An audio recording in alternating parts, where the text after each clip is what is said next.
اس کی چھال کو پانی میں جوش دے کر کلی کرنا دانتوں اور مسوڑوں کو مضبوط کرتا ہے۔ نحمدہ و نصلی و نسلم علی رسولہ الکریم، اما بعد، فاعوذ باللہ من الشیطان الرجیم، بسم اللہ الرحمن الرحیم۔ ہربلز کی جانب سے ڈاکٹر فہیم ہربلسٹ آپ کو سلام پیش کرتے ہیں۔ السلام علیکم ورحمۃ اللہ وبرکاتہ۔ ناظرین، اس سے قبل کہ آج کی جڑی بوٹی کا آپ سے تعارف کرائیں، میں یہ ضروری سمجھوں گا کہ ڈاکٹر فہیم ہربلسٹ کی طبی خدمات سے آپ کو آگاہ کروں۔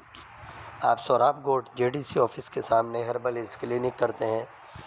آپ دبئی کوئٹ جدہ میں بھی کلینک کرتے ہیں، مارننگ شو کرتے ہیں K21 اور GTV پر۔ آپ بطور خاص شوگر کے اسپیشلسٹ مانے جاتے ہیں۔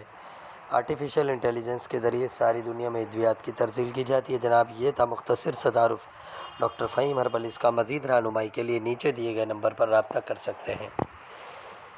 آج کی جو ہماری جڑی بوٹی جو درخت ہے وہ شرسٹو کا درخت ہے۔ شرسٹو بہت مشہور درخت ہے اور یہ سرس ہی کی ایک قسم ہے۔ اسے انگریزی میں اکاشیا اسپیشیزیا کہتے ہیں۔ ایک بہت بڑا درخت ہے۔ درختوں میں اس کی قد و قامت تمام درختوں سے تقریباً بہت زیادہ ہوتی ہے۔ بہت بڑا گھیرا اس کا ہوتا ہے، پھلیاں لمبی لمبی ہوتی ہیں، لیکن اس وقت جو آپ کو قسم دکھائی جا رہی ہے اس میں پھلیاں نہیں لگتی۔ اس کی چھال دوان استعمال کی جاتی ہیں۔ رنگ پتے سبز، بیج بھورے، سرخی مائل اور پھول بالکل سرخ کلر کے ہوتے ہیں۔ ذائقہ تھوڑا سا تلخ ہوتا ہے۔ مزاج اس کا سرد خشک بدرجہ دوم ہوتا ہے۔ مقدار خوراک 5 ماشا۔ ناظرین، اس کا مقام پیدائش وسط ہند، جنوبی ہند اور پنجاب وغیرہ میں کل ہندوستان میں پایا جاتا ہے۔ اس کی چھال کو پانی میں جوش دے کر کلی کرنا دانتوں اور مسوڑوں کو مضبوط کرتا ہے، اسی لیے پائوریا کے مرض کو ختم کرتا ہے اور خون آنے کو بالکل بند کر دیتا ہے۔ اس کے علاوہ جن لوگوں کے مسوڑے کمزور ہونے کی وجہ سے دانت ہلتے ہوں، اس کی چھال اور پتوں کے کلی یا جوشاندے سے ان کے دانت مضبوط ہو جاتے ہیں اور مسوڑے بھی مضبوط ہو جاتے ہیں اور ہلنا بند ہو جاتے ہیں۔